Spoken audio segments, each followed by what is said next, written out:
Remember, they're saying that Young Thug rented the car from Hertz that was ultimately used to drive to the location to kill one named Nut. Okay, that individual apparently was very close with YFN Lucci. That started a whole beef between YFN and YSL. YFN is also, there's 16 members or 15 that actually are charged with the Racketeering Act, and there's 28, well now 27 because, no 26 because Gunna and the co-founder just slid out of that bitch. Corporation wanted to contest the release of its own documents. The Hertz Corporation and only the Hertz Corporation, and all that they released, I will also make clear, it's not at all anything comparable to information contained in cell site location data that a person has within a cell phone that can keep on their person and that moves around with them. By the way, somebody made a valid point. We do have some info on some paperwork for Gunna. Now, granted, paperwork don't mean you automatically snitch, but apparently this is the plea paperwork that is out there for Gunna. And it says Gunna has agreed to a certain couple of things. I mean, you heard him pretty much verbally agree to it when he accepted the plea and he later signed the plea. But here we go. Let me see if I can find it. Where is it? Paperwork would probably be, where's the paperwork? I might be scrolling down too far. Yes, I think I'm too far with it. Let's see if we can find it. Anything with Gunna, first pick, paperwork right here. Bingo. This is the paperwork, the pertinent things. So we see 1 year being commuted. His 6 or 7 months commuted to 1 year, time served. The remainder is suspended, which is 5 years. Okay. Next we see this is the special conditions. The parties agree that upon completion of the special conditions enumerated in 3B below, the suspended sentence will terminate by consent order. Okay? So they're saying that the only way you could get this consent, the only way you could get this,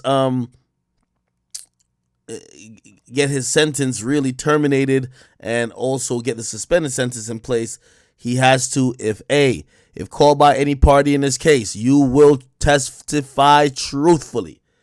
Chat, I don't even know, like, we do love Gunna, but I don't even know what we're talking about here. Like, nigga, if it's in your plea agreement, if called by any party in this case, you will testify truthfully. No, come on now. Like, I think, you know, some people are politicking it. I think all y'all want to hear is, yo, he ain't get up on the stand yet. Well, nigga, he ain't get a chance to. The trial ain't start. This is pre-trial shit we're hearing. This is all pre-trial shit. So he ain't get it. I will bet with anybody, if anybody takes this shit to trial, which, by the way, ironically, all of them, or YSL had a song called Take It to Trial. I guarantee none of them going to take it to trial. But if anybody takes it to trial, Gunna's on the stand. Facts. And Gunna's on the stand, and he has to point niggas out. That's what it is. He has to. It's in black and white, or actually red right here, nigga. He says, if you're called by any party, there's 26 other people that haven't resolved their case. If 26 other people don't plead out and any of them take it to trial, he, by signing this document, has to take the stand. I don't care what y'all say, he got to take the stand. It's right here. I know how to read English. If called by any party in this case, you will testify truthfully.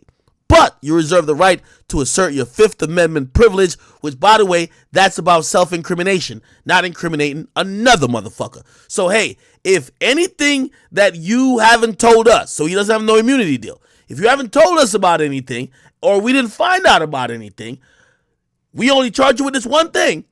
If you get up on there and somebody asks you a question like, yo, like say the prosecutor said, did you used to smoke crack with him and sell crack with him? He's not charged for selling crack. He could evoke his Fifth Amendment, because that would incriminate himself for selling crack. But if the question is, yo, say he never sold crack and he knows that that guy sold crack. Hey, did that guy ever sell crack? Gunna has to say, yes, he used to fucking sell crack. That's what happens, bro. Bro, it's right here. Agree to perform 500 hours of community service, complete at least 350, a substantial portion which will require you speak to young men and young women about the hazards. Yep, this is a TI-like plea. I'm going to be honest with you. I'm not calling nobody no snitch because I'm not in that realm to even care about people who are snitching. I'm just telling you what this fucking document is saying. This is basically, yo, TI, go record a commercial. Except they're not telling Gunna to record a Crime Stoppers commercial. They're saying, go talk to all the kids and tell them don't do what you did. Don't join gangs. Sorry. He says you're going to be talking to them about the morality of gangs and gang violence and the decay that it causes the community. You agree that community service locations shall be determined by the Office of Fulton County District Attorney. Okay. There's this other part. It says that he's also a first offender. It says he can't have any guns.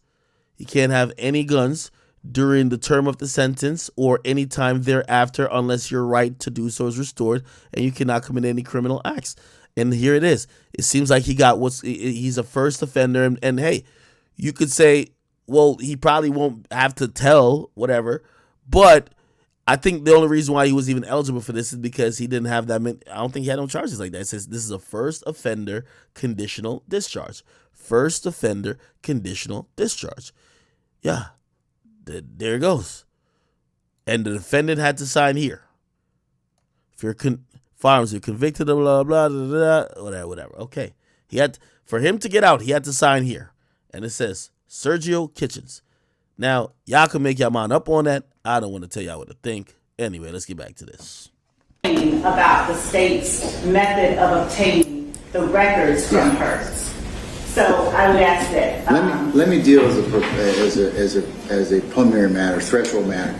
If that's the case, the records, your client would not have standing. I would grant the state's motion as to that, as to the Hertz records. Understood. Okay, so is there any other basis that for asking for at this point in time? So they're saying that the records that Young Thug rented the car that was used in a murder, they're still keeping. Mr. Sprinkle, if you allow me to briefly proffer. Okay, you're going to proffer as to why you need to call Mr. Sprinkle. Yes, because I think that's where it starts. So what happens, Your Honor, is Mr. Williams is wrongly targeted by law enforcement for 10 years, since he's 21 years of age. And during those 10-year period, there's a systematic abuse of process by the people who claim that other people break the rules, and that's the District Attorney's Office of Fulton County. And what I'd like to call Mr. Sprinkle and prove to this honorable court is as follows. First is what you just heard from. Law enforcement officers and the District Attorney's Office is aware that the Honorable Judge Newkirk found that law enforcement had no right to go into Mr. Williams' home in July 15, 2015, take devices. The prosecution does not restore those devices. You already ruled, I know, Judge Newkirk ruled, but that's part of the issues. What right does the prosecution, the District Attorney's Office, have to keep that property and then to send it to Cellbrite without a warrant and have it searched? I want the court to consider that. Then I want the court to consider the following. The fact that the District Attorney's Office did not go back to a judge and say, we have this property, we're supposed to give it back. We are doing another investigation with one another.